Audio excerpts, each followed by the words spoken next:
De 100.000 seguidores en Twitter y una capacidad envidiable para sacarle punta a casi todo en 140 caracteres. Aquí que Peinado acudimos y nos pone un buen ejemplo de humor negro en Twitter. ¿Lo recordarán? En este tuit, Ernesto Sáez de Buruaga bromeaba con los niños andaluces que no podían acceder a 3 comidas diarias y querrán también una bici, decía el periodista. Esto es humor negro elevado a la enésima potencia, ¿no? Está haciendo bromas sobre niños que no tienen para comer en Andalucía, ¿no? Si hablamos de humor negro, esto es un ejemplo claro de humor negro. Sáez de Buruaga pidió perdón, entiendo que eso queda validado de alguna manera, ¿no? Un cargo público, al ostentar un cargo público, tiene otra responsabilidad distinta. Pero es verdad que hoy se leían en algunos medios, algunos artículos, por ejemplo uno de Nacho Vigalondo, como haciendo una diferenciación entre la vida real y Twitter. Al final no es todo lo mismo, al final no hay que tener sentido común tanto en una plaza pública como en la plaza pública de Twitter. Yo ahí sí que creo que sí porque sobre todo cuando tienes un perfil público y tienes muchos seguidores, tienes que tener en cuenta que lo que dices es lo que hay. Darío Adanti vive de provocar, no tanto a través de las redes sociales, sino mediante Mongolia, probablemente el medio satírico de referencia en nuestro país. Para él la clave es el contexto. Yo creo que el humor no debería tener límites, que el problema del humor lo que tiene que tener es contexto.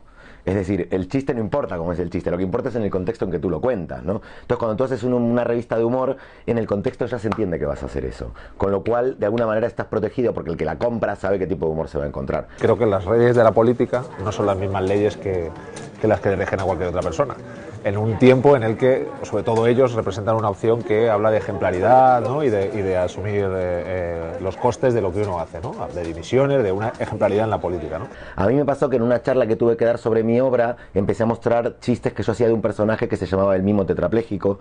Claro, pues yo lo hacía en mi casa, no era consciente de que gente con ese problema pudiera leer el chiste. Y en esta charla tenía sentado en primera fila a un chico que era tetrapléjico, y entonces, claro, fue donde yo me encontré con el hecho de que tú podías ofender con tu humor, ¿no? Pero cuando terminó la charla, yo fui a hablar con él y el chico vino directamente a que le firmara el libro, porque era fan de mi obra, pero encima era fan específicamente de ese personaje, ¿no?